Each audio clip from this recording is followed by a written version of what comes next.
Cool. Okay. Well, I just think that being able to hear ourselves thing is something we're just gonna have to deal with. Yeah, it's This not the worst natty's going thing. down way too easily for a Wednesday night. Way too easily. With that. Like I'm halfway done with this thing. I was listening to the first episode of Pardon My Take, and they said that Like ever. yeah, like their very first one. I went all the way back, and they're like, "Yeah, welcome," because I just want to see how they started it. And Yeah. they're like, "Yeah, any idiot with a microphone can podcast," and I'm like, "Let's try that out." You're listening to Tailgate Country.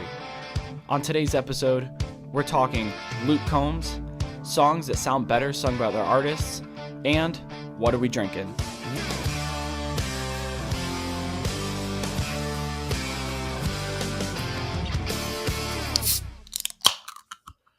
Oh, damn. Welcome and thanks for listening to the Country Tailgate Podcast. As always, I'm Brett Gibbons, and joining me from Ohio is Hunter Baxter and Brian Lobbin. Dude, I just fell asleep.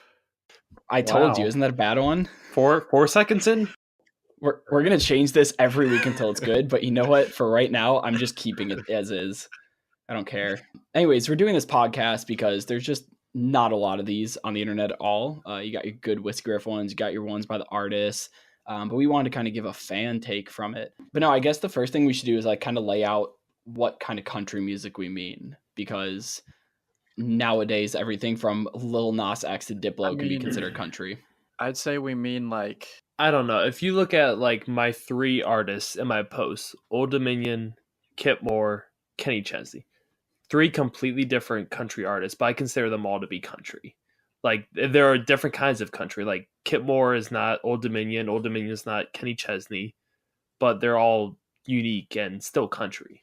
Yeah, and I know some people are like, oh, we don't think Chris Lane's country, we don't think Sam Hunt's country. I'll give them a pass. Because they have country elements to their songs. They might be, you know, a new generation. We got Kane Brown in the mix too, that has a little bit more of a pop sound, but what he's talking about and singing about is, and is he pretty sounds true to country country music. Yeah, I think people will get kind of what we mean here. I mean, I'll talk about the put good country. Florida. I'll have Florida Georgia Line on, and my mom will come in and she'll say, "You need to turn off this country." I'm like, "It's not really country, but." Yeah, it's because you had like a Speed of Love or like their first album on, because you definitely didn't have Swerve on there. But to be fair to outside people, it sounds like country. We just don't see it as much because we're in it, so we don't see it as much. But for outsiders who are anti-country, go Coldplay, they think Florida Georgia Line is pure country. Yeah, and it is a lot of it's not.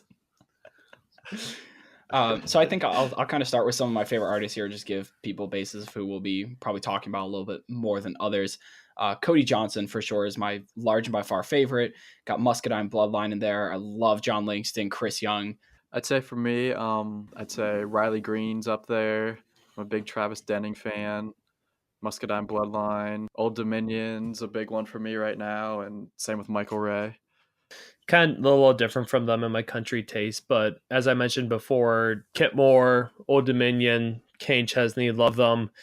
Even the likes of Midland, Luke Bryan, like I can't get enough of them. So a little bit different taste. Midland's so good. I can't wait for the album to drop.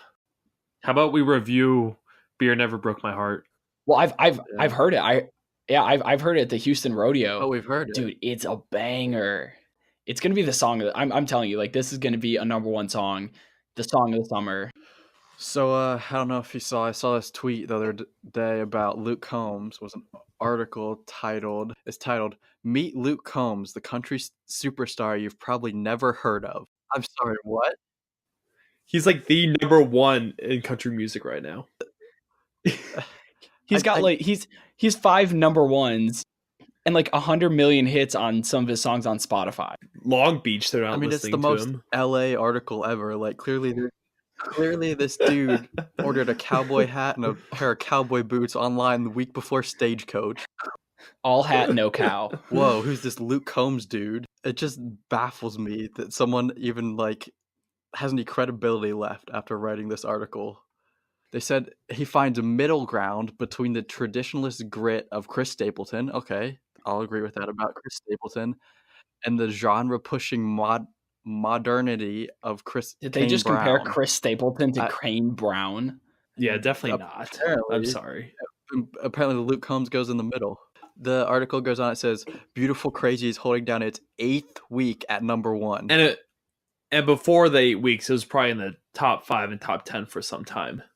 Luke Combs sold out Energy Stadium like in 30 minutes at the Houston Rodeo. He sold out every stadium on his tour. But, we've probably never heard of him. The article also goes on and says, one facet of his music that's helped draw in fans is his broad concept of what might work in country, from the occasional hip-hop cadences of his vocals to the reggae undercurrent of Don't Tempt Me, to the Jimmy Buffett good time country rock flashbacks and When It Rains It Pours. Okay, that last part makes sense. But Luke Combs is his music is the definition of country and doesn't stray left or right from it. But this means that this person would have had to listen to his music to come up with those intricacies for him. Just think of his old stuff. He wrote, or when he's saying, "Can I Get an Outlaw?" Like, a guy that sings that song is not gonna go. I don't know, man. That sounds pretty hip hop to me, especially if you've listened to it once. I also saw this article right here. Luke Combs breaks his own record for most weeks at number 1 on all 5 Billboard country charts. He broke his own record that he set before. But you probably never heard of him. He beat out Jimmy Buffett's It's 5 O'Clock Somewhere. He's in the same conversation as that, but you probably never heard of him. Thanks, Randy, for introducing me to Luke. What's his Combs? Combs? Yeah. Combs. Yeah, Luke Combs. Luke Combs. Thanks, Luke Randy. Combs. Yeah. In all seriousness, though, like Luke Combs is he's unbelievable. Like, just chills down my spine every song. Yeah, type unbelievable. Also, we had somebody that we followed on Twitter. We won't disclose who, but responded to Whiskey Riff's tweet about Luke Combs and says it was about the Lil Nas X song, and he's like, if we consider Luke Combs country, certainly we can consider this country. And then responded to his own tweet and said, "One number away is his best song, and it's a B- country song at best. Don't at me." And I went immediately to his profile and blocked him. Did you see some comedian put Mitchell Tenpenny on blast? He was like saying his name. He was like making fun of his name. What? Who is he? Yeah. His name's not that weird. I'll find it. Mitchell Tenpenny? Oh, go fuck yourself, dude. Oh, go fuck yourself. Go fuck your country ass, dude. Are you kidding me, dude? Mitchell Tenpenny? Go fuck yourself, man. That's he tweeted out that, or he put it on Instagram and said, "Ha ha ha, this made my morning. I'm a big Chris D'Elia fan now, and I'm honored to be mentioned on his podcast. Mitchell Tenpenny is my real name, though. I haven't seen Dr. Giggles since college." Okay, good that he's being a good sport about it, but that's funny. Yeah. All right, so we'll jump into our topic here. Songs that sound better sung by someone else. Now, this can be either songs that are released, songs that we've heard in person, or maybe even just the occasional what if, kind of like, hey, what if this guy were to sing this song? So for me, one of my favorite songs is Colorado by Florida Georgia Line. The only thing I really don't like about it is Florida Georgia Line sings it. The Hunter Phelps concert we went to, that was before that song had even come out, wasn't it? Or right when it came out? It was before, yeah. That was a couple months before it came out. Yeah. So about a year ago, we saw Hunter Phelps and Jameson Rogers, and Hunter Phelps actually wrote Colorado and performed it. There were only, 50 people there. It was if that. It was probably one of the coolest concerts I've been to. So, but the version of Hunter Phelps' version of the song is much better than Florida Georgia Line's. But I mean, he did write the song, so I think generally that's gonna be better. His stuff is all over the place. Like, wrote Florida Georgia Line's Can't Say It country album. So there's 2 country songs on the whole thing, so that's cool. But then he writes I Don't Know About You, which is I like Chris Somebody's Lane. been drinking. Yeah, Somebody's Been Drinking is a great country song, and then I don't know about you, love Chris Lane, but like that's not a country song. I mean, okay, Old Dominion was interviewed the other night, and they were like, "What's country?" And he was like, "I don't give a shit as long as it's good music." Yeah, So no, I'm with you Right. there. I don't. I don't know. It's tough to define country. It is. I actually like that song though. I'm not gonna lie. I would love Chris to go Lane's like see third on my Chris list. Lane. Like a Chris Lane concert on the beach just sounds like I something would else right now. pay a lot of money if he sings his old songs from his first EP, the Chris Lane Band. Mm. 'Cause those songs You are showed awesome. you showed me those once, and they're really good. Dude, they're gold, and then you just did a complete 180. That happens. So it's interesting to see a lot of like artists' first albums and how different they are after that. Even Kip Moore, like Kip Moore's first album to everything after that is different. Mhm. Yeah, but I'd say it's different, but Kip Moore is not like Chris Lane of old Yeah. to Chris Lane now Yeah. different. This song, like hypothetically, if it was sung by Kip Moore, would be unreal. If you just put his like raspy voice on it. I feel like almost anything sung by Kip Moore is going to instantly improve it. Yeah. But yeah, especially this song. And if you cut out like the Jack and Jill bullshit part at the end, I feel like that was only put in there because of Florida Georgia Line's album and their little like that skit bullshit that they have like halfway through it. My song that I think would definitely, is sung better by someone else. So, Wish You Were On It, who was going off of Hunter, actually. Hunter Phelps wrote that song as well for Florida Georgia Line. So, common theme here that another Florida Georgia Line song is better sung by somebody else. So, saw him perform this one down in Athens, Georgia.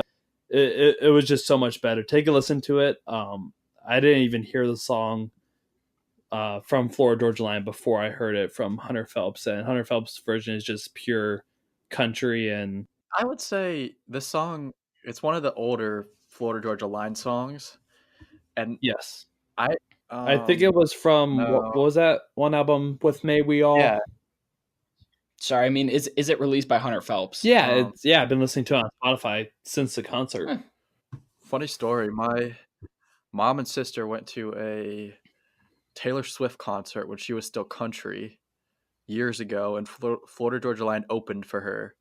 But I guess the lights wouldn't even come on for them, so they just played in the dark.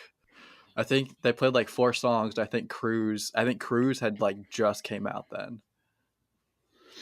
But that's wild. I do have to admit that Cruise is definitely what really started my country. That was junior year of high school. And Cruise is what started it. And I'm sure a lot of people can agree that Cruise was definitely a song that might have transitioned them to country music. It's a good song.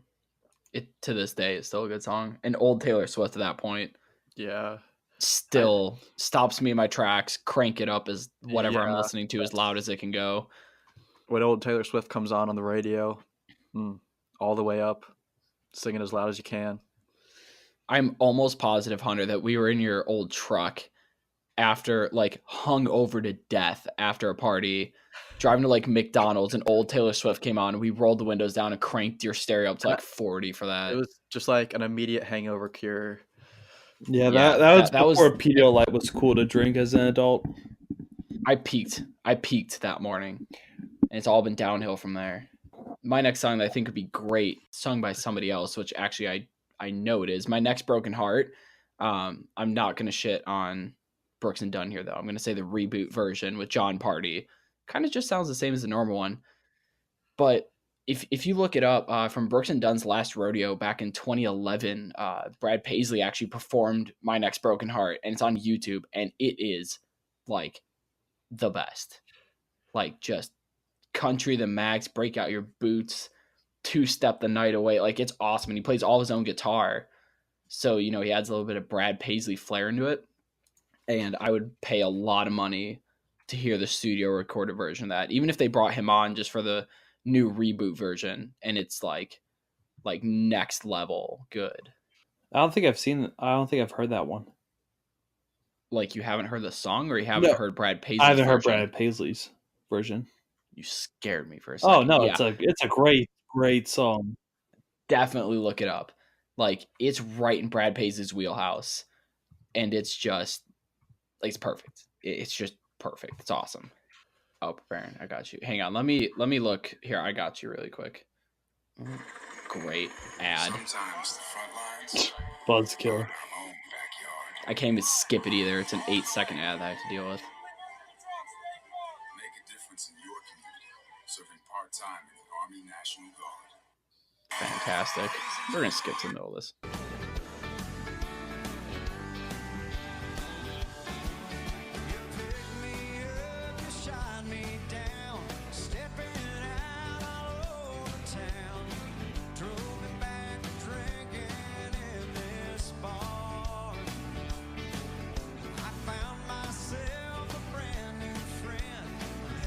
I would just say I like this better than Yeah, I agree.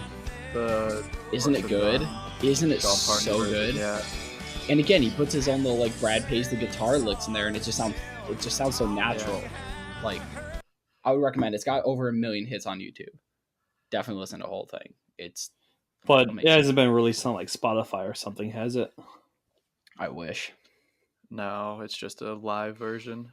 So what do you guys think about Rodney Atkins has a new album coming out, and he just put out the song "Thank God for You."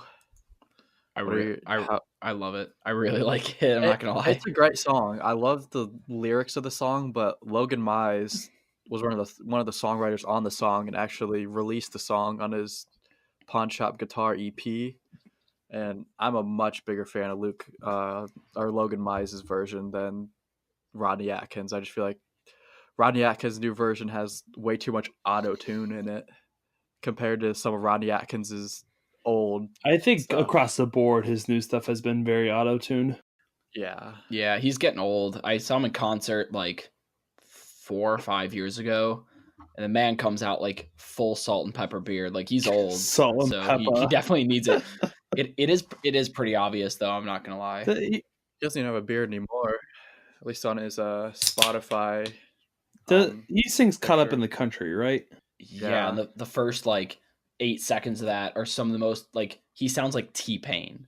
It's some of the most Yeah. auto-tune stuff I've ever heard. See, you can't listen to that and then go listen to like "Watching You." That's a real country song right there. Where That is is real definitely a top country, 10 and all-time it's song. dad move. That's totally something that we can all relate to. Is how can we? relate I to that, can't Brian? relate to that All yet, right, Brian. all I right. don't know about you. Are you trying to tell us There's something something? you're not telling us? not Or yet, what? not yet. But down the road, when we have our sons, Just to be clear, we're all 22 years Yes. old. Yes.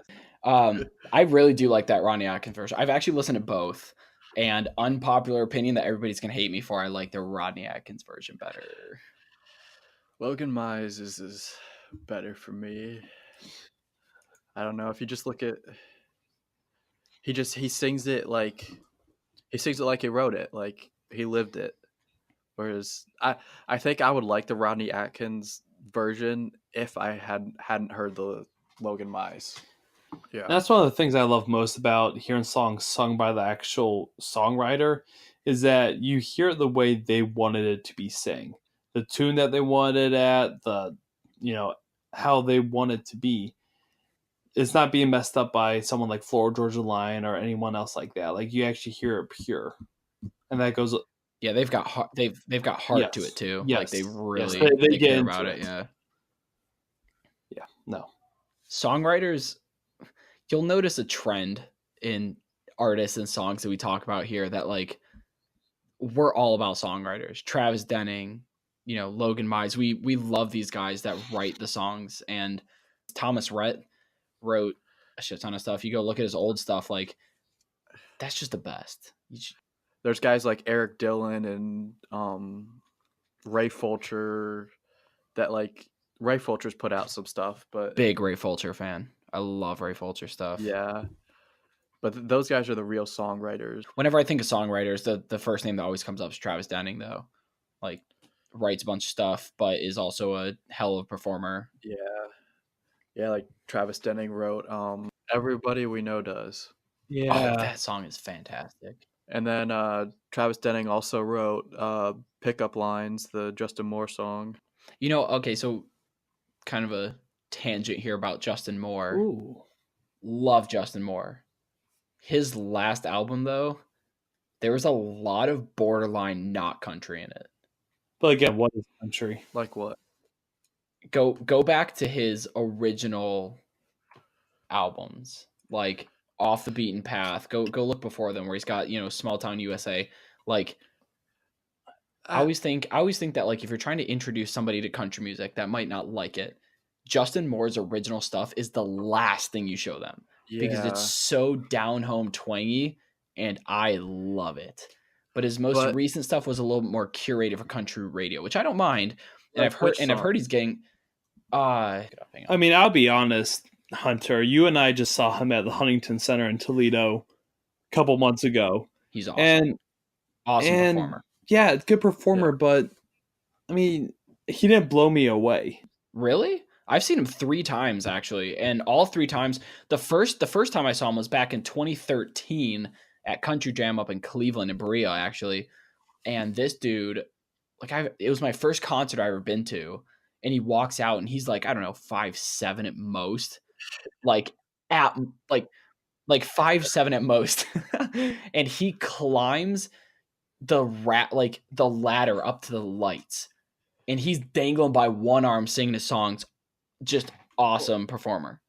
Brian, my thing about that concert is we were sitting so far away, like back in the seats, that we didn't get we would have enjoyed the show much more if we were like down in the pit. Yeah, so Hell on a Highway is a little poppy to me. I like Somebody Else Will. It's a good song, but the beginning of it is a little, crossing into that like country pop. It's definitely a country radio song. Yeah, and that's why I was saying he's got a couple of those on there. But this next album that's going to come out, Got It Good is another example like that. I'm telling everybody now, Justin Moore's next album is going to be phenomenal. I think that album comes out in June now, right? July 26th. So we gotta wait. Oh, geez. It's gonna be a good crank it up at your tailgate before a college football game in the fall type of album. It's gonna be so good though.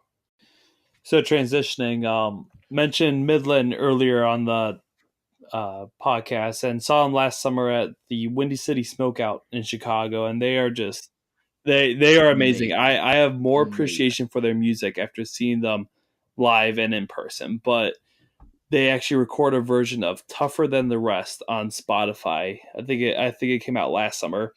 And outside of country music, big fan of the boss, Bruce Springsteen. I grew up listening to him with my dad. My boss at work is a big Bruce Springsteen fan. So your favorite song is Springsteen by Eric Church. Oh yeah. One of my favorite country songs is Springsteen by Eric Church. Like, it's just amazing. My basement has Bruce Springsteen posters everywhere. So Tougher Than the Rest, great song sung by Bruce Springsteen, but Midland recorded version of it, and you have to go listen to it. It's amazing. It's not to downgrade Bruce's version, but putting the country twist on it's unbelievable. It's a great song, and definitely have to go check it out. I'd have to say, Brian, I have not heard the song, so I haven't heard it either. Now I'm going to go listen to it. I have to go listen to it. I might not be able to say a lot about that song, but Midland might go down as one of the best, like one of the most memorable in history. Yeah. Like I hate to keep going back to that one concert, the 2018 Windy City Smokeout, but like I felt like I was at like Woodstock in the 70s. Yeah. Like they're so good. And then they have that one guitarist that looks like he's like from his mom's basement. They look like just your so average These guys dude, are amazing. and that's my favorite part about them. Like they don't live in fame. Like they are who they are, and that's what makes them great. We will endorse a lot of artists on this podcast, and Midland is one. We are a big Midland podcast. And just wait, guys, when their new album comes out this summer, y'all are going to be hopping on the bandwagon too. Oh yeah, if you're not already. If everybody isn't, I feel like it's impossible to listen to their stuff and be like, these guys aren't for me. Like, listen to interviews, listen to when they go on, radio station stuff. Like they're down to earth guys. All right, and then the last one that we got for this topic today, I'm gonna go with "Good Directions" as sung by Luke Bryan. So, think all the way back to when Luke Bryan was a songwriter, not the country superstar that he is today. This one, again, it's only on YouTube. You can't find it on iTunes or Spotify or anything like that. But he sings "Good Directions" by Billy Currington. Love Billy Currington. He's awesome. Love the version that he sings. Like, that song's phenomenal. But just the Luke Bryan twist on it. You know how he's got that like just genuine Georgia country voice. I think his version one-ups Billy Currington's by like a half a step. Just so everyone knows, Georgia country is my favorite, and the Luke Bryan's version of this is phenomenal, I think. So good. I love Georgia country. Like, if it comes from Georgia, it's good. If it comes from Georgia, it's going to be good. Yeah, for sure. Yeah. I mean, just think about the Georgia country artists. I mean, you got the superstars like Luke Bryan and Jason Aldean.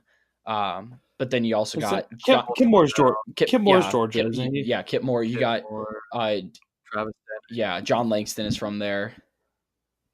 But just so everybody knows, like, if you want to go to find the hotbed of up and coming country artists, look in Georgia. Like, they're going to be there. Oh, Georgia artist Jordan Rager, fantastic. Jordan Rager. Yeah, He's awesome. We got to start tweeting out some of his videos. His work in progresses, work in progress sessions. I- Someone else that did another song better, that we might do this on a later segment, but he just did one of "Gives You Hell" by the All American Rejects. Jordan Rager did? Holy shit, that must be good. You have to look that one up on YouTube. It's just him and a guitar singing that song. And Okay, Jordan Rager's entire YouTube channel is like, he left all the stuff up before he ever performed anywhere, from like 2012, where he's recording all these country songs, and he's amazing. I saw him back in like 2014 or something. He opened up for Justin Moore and Josh Thompson, and again, it was just him and a guitar, lights on at 7:00. He's so good. He doesn't have a lot of music out yet. He really needs some more. But man, when he starts releasing songs, he's one of those guys that's definitely more of a songwriter. Yeah. Right now. Yeah. He's gonna be good though. Now to move on to the next segment. It wouldn't be a country podcast without having a few beers. So, what are we drinking tonight, guys? I am drinking an ice cold Busch Light. Definitely my favorite day drinking beer. Just throw back about 15 of those. Head to the bars, have a few beers there. It's you can mix it with your Cocoa Puffs in the morning, and it's still good. Tastes smooth too. I've said it before. I have to have my wedding in the fall so we can have those cans. Hunter, I am not coming to your wedding unless Busch Light is on tab. It's not gonna be on tap. It's gonna be in cans. We gotta be classy. You have to have the cans. You have to have the camo cans. That's the whole reason of it. Camo cans. Brett, what are you drinking? Brian, you first, because I'm opening this for the first time. So as mentioned earlier, I am enjoying a nice 25 fluid ounces of Natural Light. So reminiscing on our trip down south this past spring. But yeah, it's all gone. It's been gone. What? I was sitting down for a nice dinner with my family at a Mexican restaurant. We're sitting there, and I hear the guy next to me. He asked his waiter, "Can I have a natty light?" Or he said Natural Light. But they had it, and the waitress. Yeah, they had it. The waitress brought out a 16-ounce can of natty Light and a frosted glass. A dude poured it in it. Damn, dude, good for him. I really want to know what like the charge was for that. Pennies. Like, it couldn't have been more than $1.99. Pennies that were then melted into the next can. Well, I was drinking Bud Light, but I'm about to have a new experience here. I have a full cold pint of Ice House in front of me. It is 5.5%. I spent like $4.98 on a 6-pack of pints at Walmart. So we're just gonna. Ooh, that sound though. Yo, yeah, that's a gas station classic. It's kind of like a Miller Lite, but like not as potent. After the first taste, like a 6.5 out of 10. Like I have one Bud Light left in the fridge, and I might opt to drink these. It's not Take bad. another- I mean, 5.5. Yeah, I probably should. Like it doesn't taste like I just swallowed a bunch of nickels. Ooh, nickels. So you upgraded a little bit. Hunter, it tastes like a Busch Light. Ooh. Really? Yeah. Like it's not as Well- it's not as watery and citrusy as a Bud Light. It's a little more Interesting. malty. But like this is an option.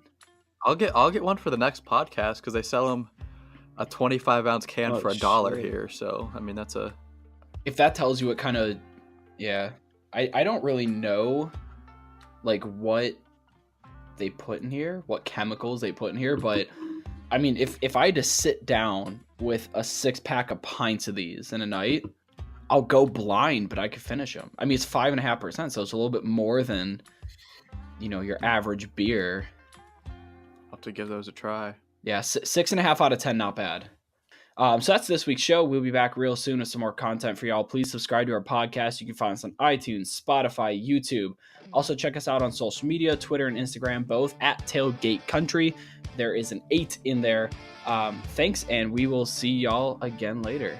Thanks, guys.